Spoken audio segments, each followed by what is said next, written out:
3교시 시작하겠습니다. 이제 3교시는 변동금리예요. 그래서 이제 은행이 고정금리를 싫어한다고 그랬잖아요. 그래서 이제 그러면 변동금리에서 대출 이자율이 어떻게 결정되는 거냐를 보겠습니다. 그러면 이제 요 변동금리에서 대출 이자율은 기준금리 더하기 가상금리예요. 그러면 이제 기준금리라는 게 뭐냐면 은행의 이 자금 조달금리예요. 은행에 돈을 어떻게 해야 돼요? 당겨서 그 돈을 다시 빌려주는 거예요, 이게. 예, 그러면 이제 조달하는데 뭐로 이제 조달을 하느냐? 조달하는 게 이제 이거예요. 예금입니다, 예금. 적금 또는 예금, 예금이죠. 정기 적금이나 정기 예금. 또는 뭐가 있냐면 은행채라는 게 있어요, 은행채. 아예 잘 써야 되는데 왜 이러죠? 은행채라는 게 있습니다. 그래서 이제 은행이 발행하는 채권이거든요. 그래서 이제 이 은행채를 발행합니다. 그래서 돈을 조달하는 거예요. 그러면 이분들에게 예금주에게 또는 은행채의 이 투자자에게 이자를 줘야 돼요. 그 이자를 뭐라고 그래요? 조달금리라고 그래요. 조달금리. 그러면 이분들에게 이자를 줘야 되잖아요. 그럼 예를 들어서 정기금이 4%다. 이것도 뭐 한 4%다. 그러면 이제 CD금리나 코픽스 금리인데 이런 걸 가중평균한 거예요. 그래서 이제 CD나 코픽스 금리가 4%가 되는 거예요. 여기다가. 그러면 이제 4%로 빌렸잖아요. 이게 원가죠. 일종 은행의 입장에 원가. 4%잖아. 이자 줘야 되니까. 그럼 나도 마진을 먹어야 되잖아요.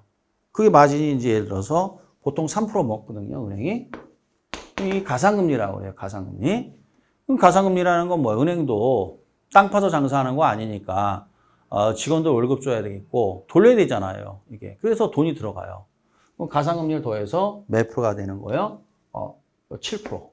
그래서 지금 변동금리로 상단이 7%대입니다. 대출금리가 변동금리에서. 그러면 이렇게 구조가 돼 있다는 얘기예요. 그러면 이 예금도 있고 은행채도 있으면 다 이게 만기가 있단 말이에요. 만기가. 이거는 이제 뭐냐면 조정주기라고 그래요. 뭐라고요? 조정주기. 이 만기가 있기 때문에 자, 이거 지우고요. 그럼 CD나 코픽스 만기가 있는데 보통 3개월, 6개월, 9개월, 12개월짜리가 있단 말이에요, 이게. 근데 이거를 은행이 정합니다. 근데 많이 정하는 게 뭐냐? 6개월짜리 많이 정하더라고요. 이게. 그래서 이제 그럼 요 코픽스 금리 많이 쓰거든요. CD나 코픽스 금리 하면은 이제 여러분들은 은행의 조달 금리구나. 이렇게 알고 계시면 돼요. 그래서 은행의 어떤 정기예금이나 또는 정기적금 또는 은행채의 어떤 금리 평균이구나. 이렇게 알고 계시면 되는데 이건 시장이 바뀌니까 매번 바뀐단 말이죠. 근데 만약에 코픽스 금리를 6개월을 잡았다. 그럼 이거 6개월마다 바뀐다는 얘기예요. 근데 만약에 이제 이게 6개월이 이제 지나가지고 또 이게 바뀐단 말이에요. 그럼 만약에 기준금리가 더 올랐다. 그럼 이게 5%가 된단 말이에요. 그럼 어떻게 돼요? 대출 이자율은 8%가 되는 거예요, 이렇게. 그러니까 따라서 이 시중금리가 어떻게 변하느냐에 따라서 이 변동되는 거예요. 몇 개월마다? 6개월마다. 6개월 코픽스 금리를 많이 씁니다. 그래서 6개월마다 이렇게 바뀐다. 그래서 무슨 금리다? 변동금리다. 이렇게 알고 계시면 돼요. 그래서 지금 시중금리가 시중에 이 금리가 계속 오르고 있어요. 왜 오르는지 여러분들 뭐 설명하지 않겠습니다. 시중금리가 계속 오르고 있기 때문에 이게 이제 뭐야? 예를 들어서 6개월짜리 코픽스 금리로 돈을 빌린 분들은 이게 아주 그냥 깝깝한 거죠. 이게. 그래서 예전에 제 주변 분들 이야기 들어보면 이제 4%로 빌렸는데 은행에서 이제 어떻게 해야 돼요? 문자 왔대요. 6%로 바뀐다고. 왜 바뀐 거예요? 이게 바뀐 거예요. 조달금리가. 그래서 시중금리가 오르니까 조달금리가 오르죠? 6개월마다 문자가 틱틱 날라온다고요. 참 답답한 거죠, 이게. 금리가 자꾸 오르니까. 그래서 이제 돈을 빌린 사람들은 참 갑갑한 시기입니다, 지금이. 예, 그래서 이걸 우리가 무슨 금리라 한다? 변동금리라 한다. 그러니까 변동금리로 돈을 빌리신 분들은 그래서 시중금리가 어떻게 변하느냐. 시중금리라는 게 뭐냐면 정기예금이나 지웠는데 시중금리가 뭐야? 정기예금이나 또는 뭐야? 은행채. 요 은행채, 요 금리를 잘 봐야 돼요. 지금 이제 정기금리나 은행채 금리가 오르고 있단 말이에요. 그럼 정기금리나 은행채 금리가 오르고 있다는 얘기는 기준금리가 오른다는 얘기예요. 그러면 대출금리도 오른다는 얘기죠, 이게. 이렇게 우리가 판단할 수 있습니다. 자, 하여간 그래서 이제 이런 상황에서는 어떻게 해야 돼요? 고정금리로 빌린 사람들은 편안하죠. 그래서 이제 우리가 기본서 할 때 또 배우겠지만, 정책 모기지라고 있어요. 이거 정책 모기지라는 게 정부가 나서서 해주는 주택담보대출. 정책 모기지라고 그래요. 이거는 뭐야? 4%대예요. 고정금리. 특례 보금자리론이라는 게 있었죠. 근데 이게 이제 얼마 전에 그 기본형인가요? 그게 이제 없어졌죠. 그 없어졌는데 그때 4% 초반에 빌렸어요. 고정금리로. 그러면 이제 이거로 빌린 사람들은 어떻게 돼요? 그냥 4% 계속 내면 되는 거예요. 만약에 30년 만기다. 그러면 30년 동안 4%예요. 변함이 없어요, 이거는. 그러니까 정부가 하는 거기 때문에 그게 가능한 거죠. 시중은행은 절대로 이렇게 못하죠. 그러니까 만약에 정책 모기지로 고정금리로 4%로 돈을 빌려서 집을 산 사람들은 스트레스 안 받는 거예요. 그냥 4% 이자만 내면 되니까. 근데 변동금리로 빌린 사람들은 어떻게 해요? 지금 6%, 7%, 8% 되는 거 아니냐 막 그러고 있거든요. 그러니까 따라서 지금같이 이렇게 금리가 상승하는 시기에는 고정금리로 빌리는 게 유리한 거죠. 그러니까 이거를 빌린 사람들은 좀 상황 판단이 빠른 사람들이죠. 근데 우리가 이제 이런 걸 배우는 이유가 시험을 보기 위해서도 그렇지만은 어떤 시장 상황을 보고 내가 변동으로 빌려야 되느냐, 고정으로 빌려야 되느냐, 그 다음에 조건들을 잘 따져봐가지고 어떻게 해야 돼요? 가장 합리적인 걸 택하는데 도움을 줄 수 있는 내용들이 되겠습니다. 자, 이 정도. 자, 그 다음에 이제 어디로 가냐면 이제 원리금 상환 방식이라는 건데요. 자, 제일 먼저 나오는 게 모기지 이론이라는 게 나와요. 모기지. 그러니까 모기지라는 게 뭐냐? 영어로 이제 모기지 론이라는 건데 집을 사기 위해서 이제 무주택자인 사람이 주택 수요자가 일단 원칙은 무주택자예요. 그래서 주택 수요자가 주택을 사기 위해서 어떻게 해야 돼요? 주택을 담보로 그래서 주택 담보대출이죠. 근데 주택 담보대출은 담보대출인데 이 돈은 사업자금으로 쓰는 게 아니라 집을 사는 데만 써야 돼요. 그럼 집을 사는 데만 쓰는 그 대출을 우리가 모기지론이라고 해요. 그러니까 모기지론이라고 전문 용어예요. 그럼 당연히 주택이죠. 그 다음에 그 돈은 어디다만 써야 돼요? 집을 사는 데만 써야 돼요. 다른 데는 쓸 수 없어요. 이걸 뭐라고 그래요? 주택 모기지론이라고 해요. 그러면 아무래도 이거는 집을 사야 되는 거기 때문에 정부 입장에서 어떻게 해야 돼요? 장기 저리로 빌려줍니다. 원칙은 무주택자가 원칙이에요. 물론 1주택자도 할 수 있는데 그건 예외적으로 할 수 있는 거고요. 정부가 나서서 해주는 건 전부 다 무주택자가 원칙이에요. 장기 저리로 빌려준단 말이에요. 왜 저리냐? 이자를 왜 저리로 해주냐면은 이거 빌려서 집을 사라 그런 뜻이에요. 집을 사라. 그 다음에 왜 장기로 해주느냐? 이거는 만기를 짧게 하면 원리금 상환 부담이 가중된단 말이에요. 만약에 3억을 빌렸는데 1년 만에 갚어, 10년 만에 갚어. 어느 게 좋아? 10년 만에 갚으라는 게 좋죠. 왜요? 불이백이 줄어드니까.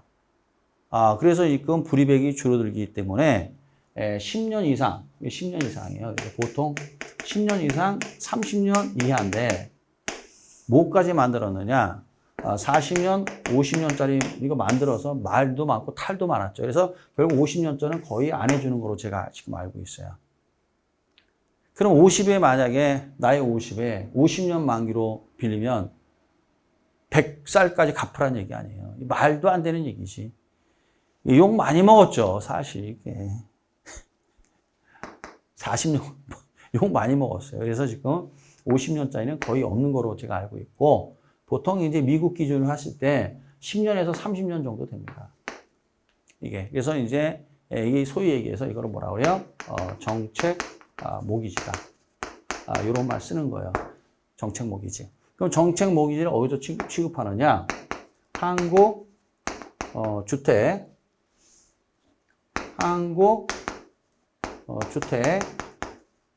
금융공사에서 합니다. 주로 제일 많이 하는 데가 여기예요. 정책모기지. 한국주택금융공사가 정책모기지를 판매한단 말이에요.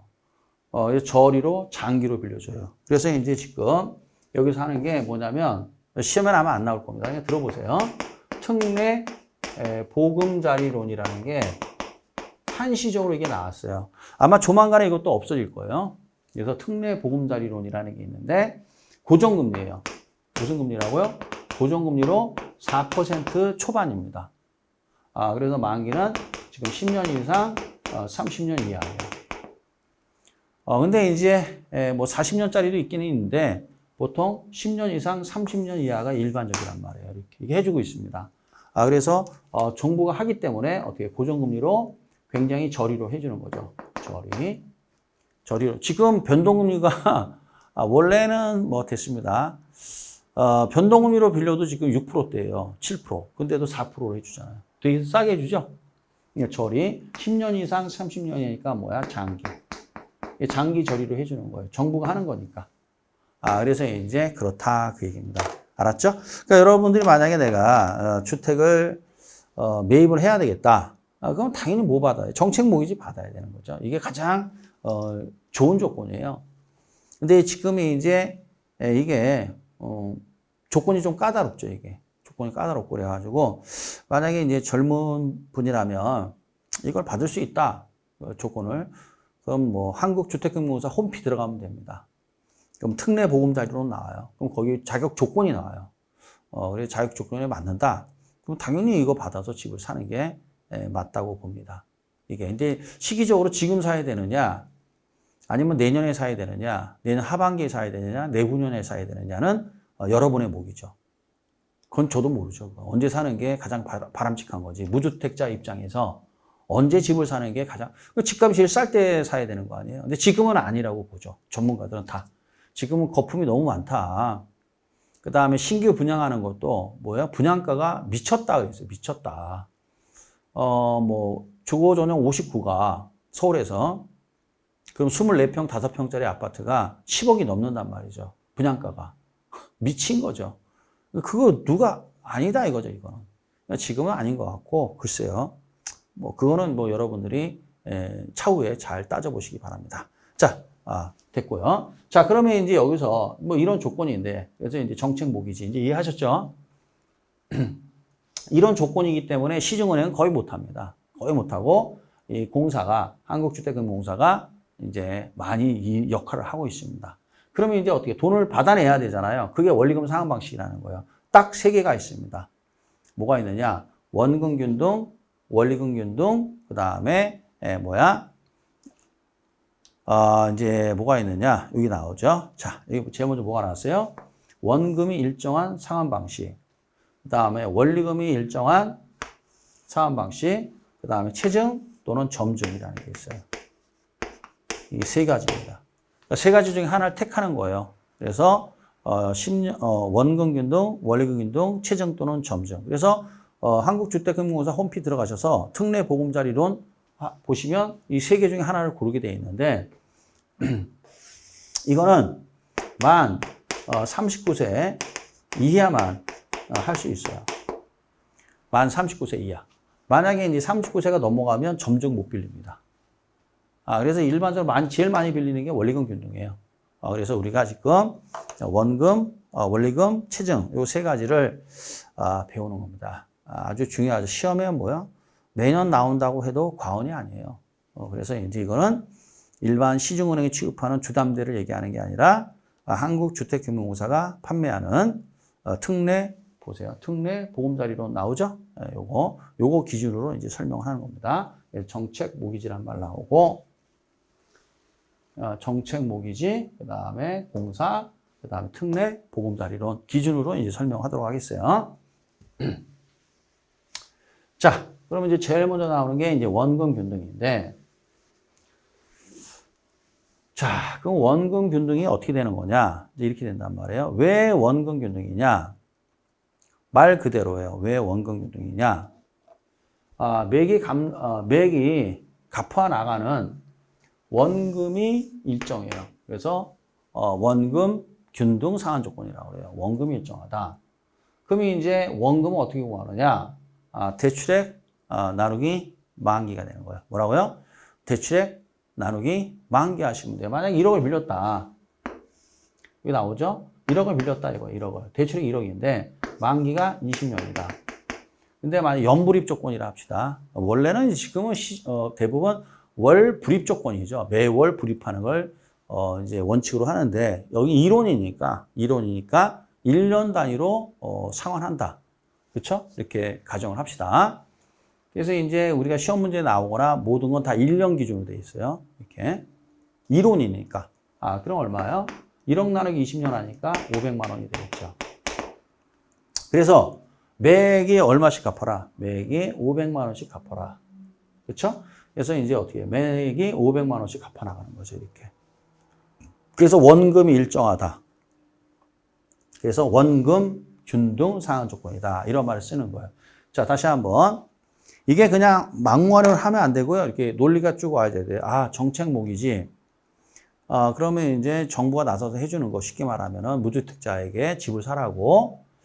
그러면 장기 절이기 때문에 만기는 10년 이상 30년 이하가 대부분이고 예외적으로 뭐 40년짜리도 있지만요. 그 다음에 금리는 낮다. 4%대니까 낮죠. 그래서 장기 절이다. 그러면 이제 돈을 받아내야 되는데 세 가지 방법이 있다. 하나는 원금 균등, 원리금 균등, 체증 또는 점증이 있는데 왜 원금 균등이라 하느냐?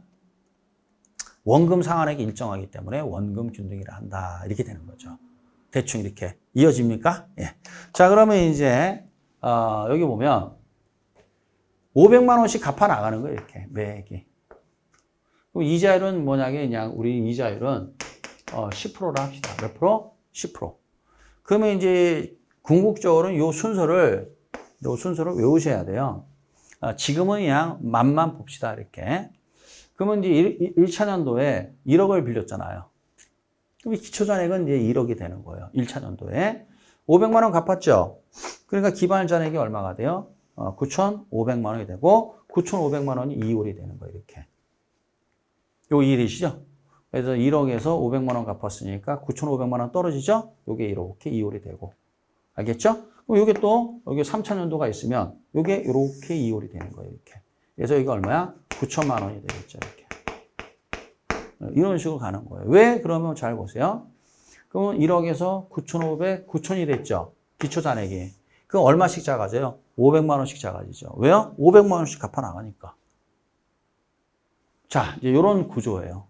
자, 그런데 이런 구조인데 여기 보시면 요 이자는 어떻게 계산하는 거냐? 원금 더하기 이자가 원리금이니까.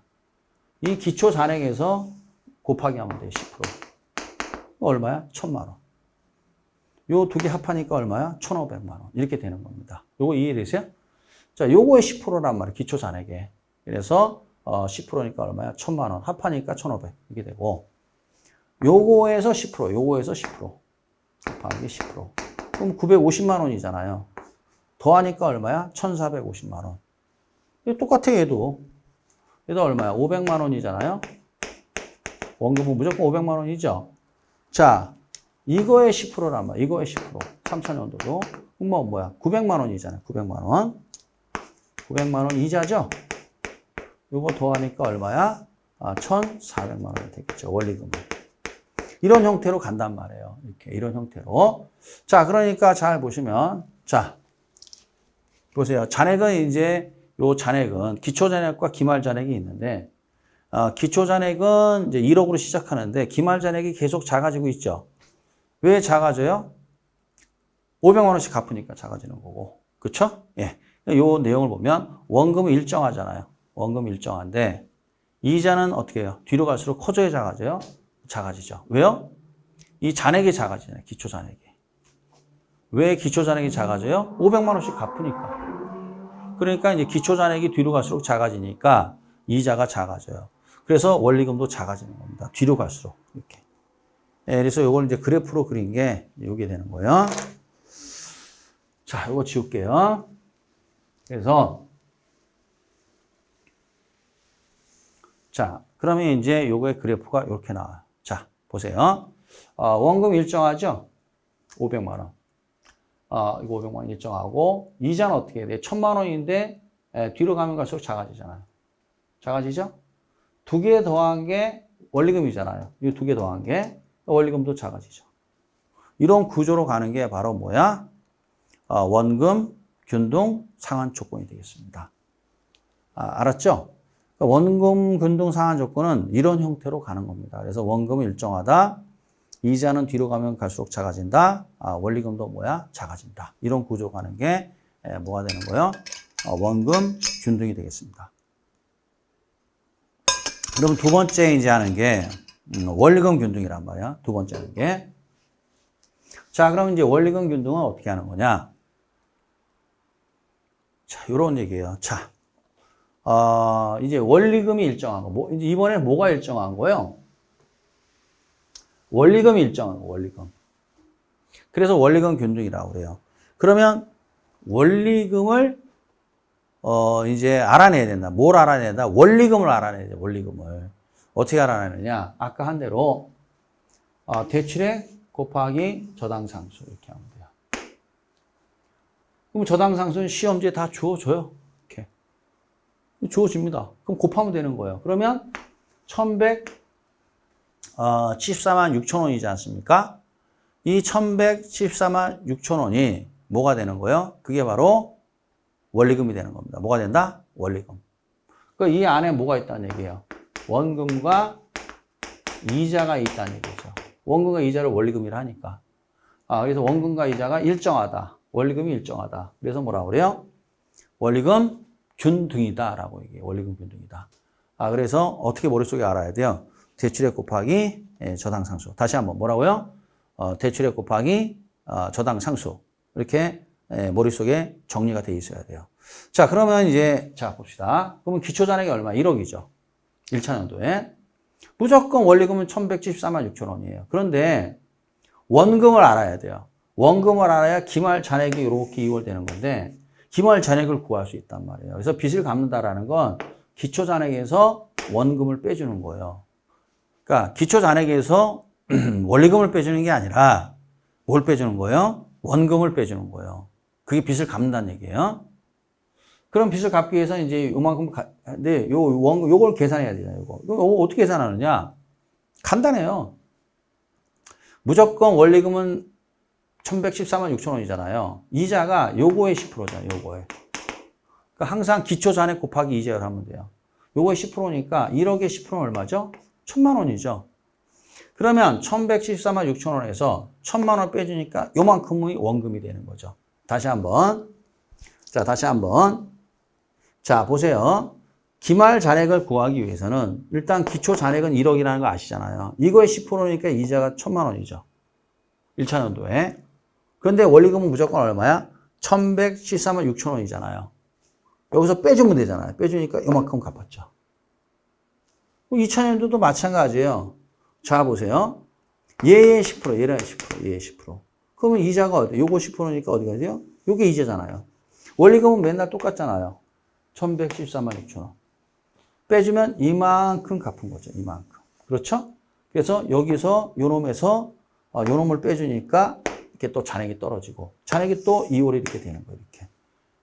조금 헷갈리죠? 여기 좀 헷갈리긴 하는데 별거 없어요.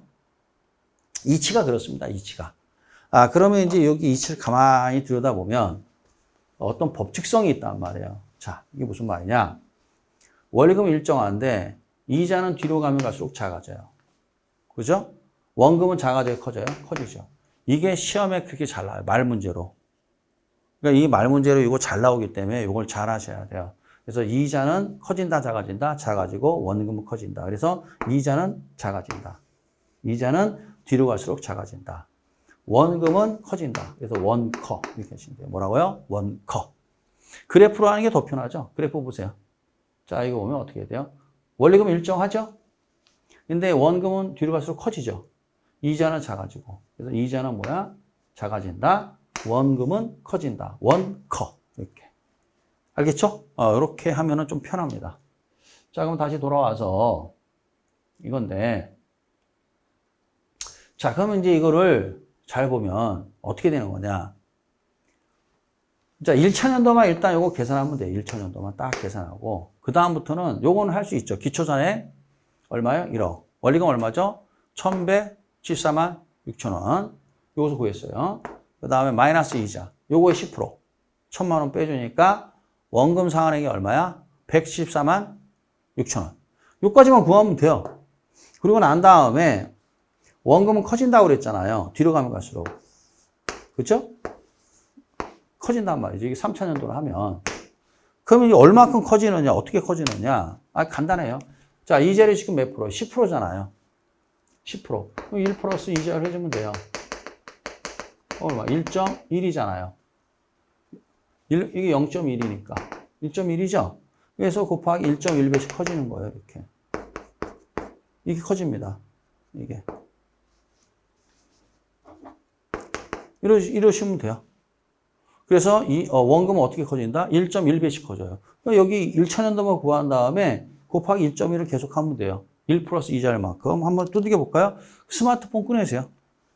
꺼내셔갖고 계산기. 자, 보세요. 계산기. 관계없습니다. 나중에는 이런 계산기가 있으셔야 돼요. 기본서 강의할 때 또 얘기하겠지만은 지금은 막 없으실 테니까 있는 분은 이거 꺼내시고 없는 분들은 스마트폰으로 하시면 되겠습니다. 그 계산기 있잖아요. 네. 됐나요? 네. 자, 그럼 얼마요? 174만 6천원 눌러보세요. 곱하기 1.1을 눌러보세요. 그거 얼마 나와요? 192만 600원 나오죠? 여기다 또 곱하기 1.1을 해보세요. 그거 얼마 나와요? 211만, 이거 잘못 썼다. 얼마 나오냐? 211만 2,660원이 나와요. 이렇게. 이게 이제 3회차 원금 상환이 되겠습니다. 알겠습니까? 이런 식으로. 그래서 이제 원금 상환액은 몇 배씩 커진다? 1.1배씩 커진다. 1 플러스 이자율만큼 커진다 이거죠. 네, 이렇게. 뭐, 요 정도 이렇게 알고 계시면 되겠어요. 알았죠? 자, 그래서 이제 제일 많이 쓰는 게 뭐냐면, 이 원리금 균등을 제일 많이 씁니다. 점증은, 이게 만 39세 이하가 돼야 되니까, 글쎄요, 요즘 뭐, 30대가 뭐, 돈을 빌릴 수도 있겠지만, 보통 우리가 40이 넘어야 집을 사지 않습니까? 보통 일반적으로. 그러니까 40이 넘은 분들은, 못 받죠, 이거는. 그러니까 원금 아니면 원리금 균등인데, 원리금 균등 상환 조건을 제일 많이 씁니다. 자, 그 다음에 그래프를 보면, 아까 설명했죠? 자, 원리금은 얼마죠? 1100 얼마입니까? 1100 얼마요? 1174만 6천원. 그렇죠? 네, 그래서 1174만 6천원 일정하죠? 이자는 1000만 원이죠? 쭉 작아지죠. 원금은 174만 6천원. 처음에 여기죠? 쭉 커지죠. 이렇게. 그래서 특히 요 두 개가 시험에 아주 잘 나온다. 이렇게 요 말 문제 가지고 잘 나오니까 이렇게 하시면 되겠습니다. 알았죠? 예. 자, 이제 마지막으로 남은 게 뭐냐면, 이제 체증 또는, 점증이라는 거예요. 체증 또는 뭐야? 점증. 이 체증 또는 점증이다. 이거죠. 그러면 이제 이걸 보면, 점증이라는 게 뭐냐면, 점점 커진다. 그래서 점증이, 뭐가 점점 커지느냐? 이 원리금 상환액이 점점 커진다 해서 점증이에요. 자, 그럼 이제 점점 커진다. 이걸로 보면, 그림을 해야 돼요. 그림을 보면, 원리금 상환액이 처음엔 작아요. 뒤로 가면 갈수록 커져요. 그래서 체증 또는 뭐라고 그래요? 이걸 점증이다. 점점 커진다. 그래서 점증이다. 이런 말을 쓰는 거예요. 뒤로 가면 갈수록 커져요. 이렇게. 처음엔 낮아요. 초기에는 낮다가 뒤로 가면 갈수록 이렇게 커지는 거예요. 만기가 20년이라고 할 때. 그럼 이걸 왜 이렇게 만들었느냐? 이유가 있어요. 이게 이유가. 왜 이렇게 했느냐? 보통 이제 30대나 후반이나 아니면 40대 초반에 이 모기지를 빌리는데, 만약에 우리 30대에 빌린다 합시다. 예를 들어서. 그러면 이분들 입장에서 이 소득이란 말, 30대가 있고, 예를 들어서, 이제 40대가 있고, 이렇게 될 거 아니에요? 이분들이 뭐야, 소득은 이렇게 된단 말이에요. 소득, 이게. 모기지 받는 사람들의 차입자의 소득 곡선이에요. 그럼 잘 생각해 보세요. 30대는 뭐 대리급이죠, 이게. 그죠? 근데 40대 돼야 차부장급이 되는 거 아니에요. 이거 연봉은 차부장이 높은 거 아니에요. 중간에 또 그만둔다 그러지 마시고. 네. 그리고 만약에 50대가 되면 피크가 되는 거죠, 이제. 부장급 되니까 뭐 제일 뭐 그때가 부장급은 보통 다 가니까 그렇잖아요. 대기업 기준으로. 근데 그 다음은 모르는 거죠. 이사 된다? 뭐 10명이면 1명 되고 나머지 다 그만둬야 되니까 이제 50대가 이제 남자 인생에서 가장 피크인 것 같아요. 그리고 내리막입니다, 이제. 자, 그러면 이제 어떻게 해야 돼요? 자, 30대, 40대, 50대인데 소득이 이렇게 올라가잖아요. 그 다음에 뭐 떨어지는 건데 그건 생각하지 말고 20년이니까 만기가. 그러면 처음에 소득이 낮잖아요. 그때 소득이 낮으니까 원리금을 지불할 능력이 제일 떨어진단 말이에요. 이게. 그렇죠? 그게 제일 적게 갚아라. 이런 얘기. 그래서 점증은 30대에게 어울린단 말이에요. 그래서 만 39세 이하가 되는 거예요. 그래서 벌써 이게 30대라는 건 늙은이에요, 젊은이에요? 젊은. 그렇죠? 젊은 차입자죠? 그리고 미래의 소득이 감소해야 증가. 예상되는 사람에게 딱 맞는 게 점증이라는 거죠, 이게. 그래서 이게 만든 거예요, 이게. 자, 그러면 이제 어떻게 해야 돼요? 자, 다시 위로 올라가서 뭐라고 되어 있어요? 점증의 양가로 1번. 초기 지불액이 낮기 때문에 현재 소득이 낮고 미래 소득 증가가 예상되는 젊은이에게 딱 맞는 게 뭐다?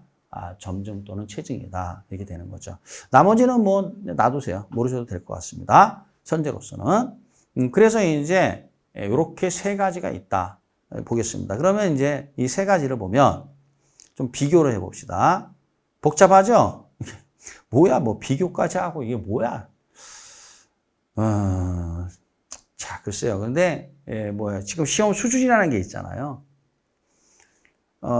이제 조금 뭐랄까, 지금 이제 금년 34회도 끝나서 제가 이제 수험생들과 이렇게 많지는 않지만 몇 분 이렇게 대화를 나눠보면 벌써 이거 오래됐습니다. 이제 1차든 특히 1차에서 이 단답형으로 공부한 분들, 암기 위주로 공부한 분들이죠. 앞글자 따갖고 내용도 잘 모르고 기대만큼 점수 안 나왔습니다. 그리고 이 시험이 제가 수업할 때 이야기하면 수강생들 안 믿으십니다. 1개, 2개로 차이로 안 된다고. 안 믿으세요, 그거. 그런 분들이 꽤 계세요. 해마다. 물론 뭐 시험운이 없어서 그럴 수도 있겠지만은 그건 어쩔 수 없는 거고 시험운이 없어서 그런 거는. 근데 그렇지 않은 거는 암기로 의미도 모르고 외워서 그런 거예요. 1차는. 2차는 모르겠습니다만은 민법이든 부동산학개론이든 외우긴 외워야 되는데 결론적으로 내용을 알고 외워야 된다 이거예요. 내용을 모르고 하면 안 됩니다. 그러면 응용력이 없기 때문에 좋은 점수가 안 나옵니다. 그거는 뭐 여러분들이 이제 시험 경험이 있는 분들은 알고 계실 거예요. 자, 어찌됐건 간에 그래서 이렇게 봐야 된다 이거죠. 비교해 봐야 되니까. 자, 그럼 이제 비교하면, 자, 일단 원리금을 잘 보세요. 원리금을 보면, 일단, 차입자 입장에서는 원리금을 갚아야 되니까. 그러니까 원리금을 봐야 되겠죠. 근데 원리금을 보면 원금 균등은 1차 년도가 1,500만 원이에요. 2차 년도가 얼마야? 1,450만 원. 3차 년도 얼마였어요? 1,400만 원. 50만 원씩 작아져요. 1,500만 원 시작해서 50만 원씩 작아지는 게 원리금을 보는 거예요. 왜 원리금을 보느냐? 채무자 입장에서는 돈을 빌린 사람 입장에서는 원금만 갚는 거다, 이자만 갚는 거다 아니잖아요. 다 갚아야 되잖아요. 원금도 갚고 이자도 갚고 갚아야 되니까 내 주머니에서 나가는 건 원리금이란 말이죠. 내 주머니에서. 그렇게 원리금을 본단 말이에요. 1,500만 원이고 50만 원씩 작아지죠. 그런데 여기 원리금 균등은 일정하잖아요. 얼마야? 1,114만 6천 원 일정하죠. 이렇게. 이거 이해됩니까? 그래서 원리금 균등은 1,114만 6천 원 일정하죠. 그런데 원금 균등은 원리금 상환액이 1,500만 원, 1,450만 원씩 이렇게 50만 원씩 작아지죠. 이런 구조를 가졌단 말이에요. 그래서 여기 보시면 자 보면 1,500만 원 시작해가지고 1,500만 원으로 시작해서 50만 원 쭉 작아지는 게 뭐죠? 원금균등이에요. 이게 원금균등입니다. 이 원금균등이 이 초기에 가장 커요. 뒤로 갈수록 작아집니다. 근데 1174만 6천 원으로 주구장창 일정한 게 뭐죠? 원리금균등이에요. 그러니까 상환 초기를 잘 봐야 돼요. 여기를 잘 보면 어떻게 해야 돼요? 얘는 많이 갚아야 되잖아요. 얘보다. 많이 갚아야죠. 앞에만 보면. 뒤에 볼 필요 없습니다. 이건 볼 필요 없고. 앞에만 보면. 그래서 요 관계가 시험에 이렇게 잘 나오는 거예요. 이렇게. 그 상환 초기 월금 상환액이 누가 제일 크니? 이걸 묻는단 말이에요. 누가 제일 커요? 원금균등이 제일 크잖아요. 얘가. 지금 봤잖아요. 그 다음에 얘는 작잖아요. 누가 크고 작으냐? 원금균등이 크고 원리금균등이 작은 거예요. 그래서 이거를 많이 쓰는 거예요. 그러면 이제 보통 30대, 40대 분들이 이제 모기지를 빌리시는데 이거 많이 갚아야 되잖아요. 얘는 좀 덜 갚고 부담이 작잖아요. 그래서 이걸 많이 쓰는 거예요. 점증은 만 39세 이하니까 나이가 제한이 있으니까 좀 그렇고 이걸 많이 쓰는 거예요. 그래서 더 줄여준 게 뭐예요? 더 줄여준 게 바로 체증 또는 점증이 되는 거예요. 이렇게. 그러니까 이건 굉장히 작죠? 작으니까 젊은 소득자, 미래 소득이 증가하는 젊은 소득자에 맞는 거다. 이렇게 되는 거죠. 그래서 이 원리금 상환액에 대한 요 순서, 초기, 이 순서도 안 외워도 돼요. 자, 순서대로 가는 거예요. 자, 미국에서 이 모기지는 미국이에요. 미국 거를 우리가 벤치마킹해서 우리가 하고 있는 건데, 미국에서 제일 먼저 만든 게 원금균등이에요. 근데 이거는 문제점이 뭐냐면은 차입자 입장에서 초기에 너무 많이 갚아야 돼요. 줄여주자 해서 만든 게 원리금균등이에요. 더 줄여주자. 원리금 상환을 더 부담을 줄여주자 해서 나온 게 뭐야? 체증 또는 점증이에요. 그래서 우리가 순서대로 배운 거예요. 제일 먼저 뭘 배웠어요? 원금균등. 그 다음에 원리금균등, 그 다음 체증 또는 점증. 이렇게 배웠잖아요. 그죠? 이렇게 배웠잖아, 우리가. 그래서, 자, 다시 한번 제일 먼저 나온 게 뭐죠? 원금균등. 요 순서, 원금균등. 두 번째가 뭐야? 원리금균등. 세 번째가 체증 또는 점증. 순서대로 해요. 그래서, 초기에, 상환 초기에 원리금 상환액 크기. 그러면 배운 순서대로. 제일 큰 게 뭐다? 원금균등. 두 번째가 뭐야? 원리금균등. 세 번째가 체증 또는 점증이 제일 작다. 이렇게 하시면 되겠습니다. 어려운 거 하나도 없습니다. 자, 그 다음에 이제 두 번째. 나중에 이제 말 문제 풀기 위해서는 이 그래프가 머릿속에 딱 있어야 돼요. 근데 이걸 생으로 외우면 금방 잊어버리죠. 그렇잖아요? 무엇인지도 모르고 외우잖아요? 금방 잊어버립니다. 금방. 이게 잊어버려요. 이게 그래서, 어떻게 설명해야 되나, 이거.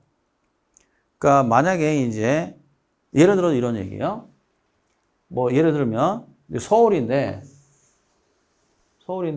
이게 한양이죠, 옛날에. 여기 이제 경복궁이 이렇게 있으면, 이쪽에 경복궁이 이렇게 있습니다. 그러면 이게 뭐, 여기를 남대문이라 하잖아요. 여기를 동대문이라 하죠.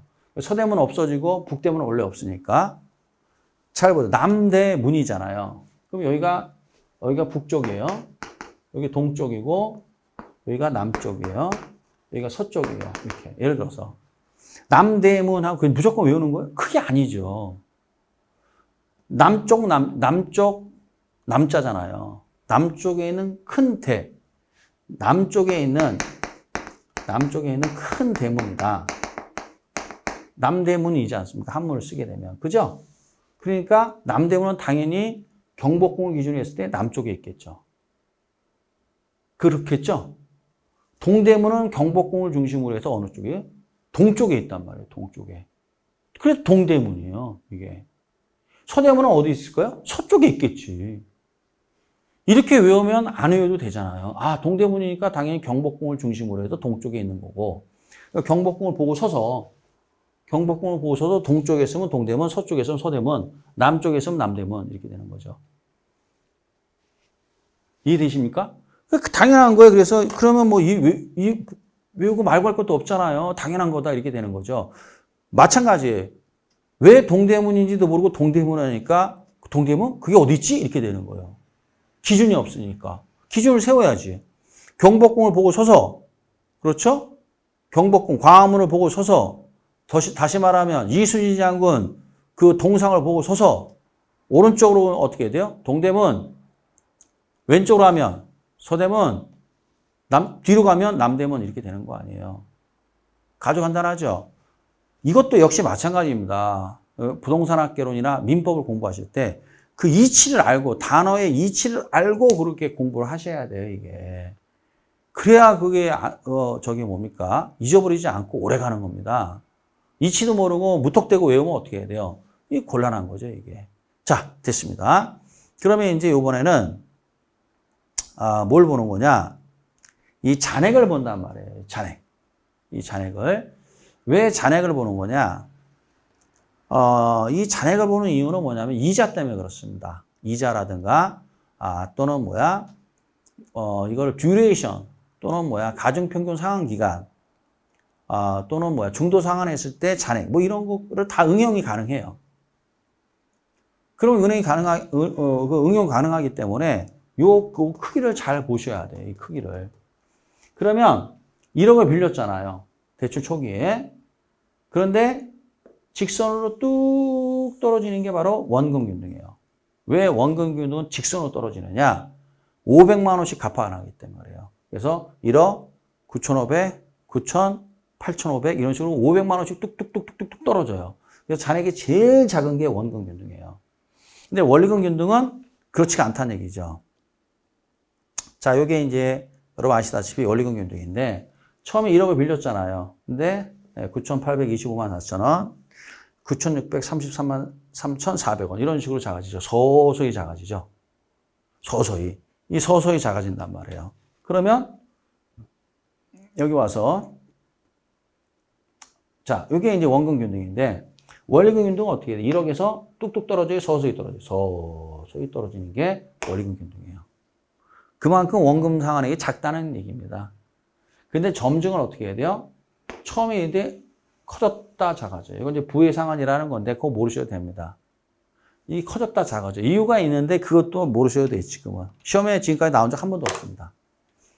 이렇게 된단 말이에요. 그러면 이걸 어떻게 할 거냐?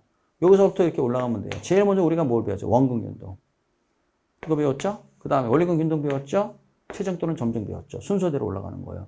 그러니까 따라서 잔액이 제일 작은 게 뭐예요? 원금균등. 그 다음에 뭐죠? 원리금균등. 제일 큰 건 최종 또는 점증이죠. 순서대로.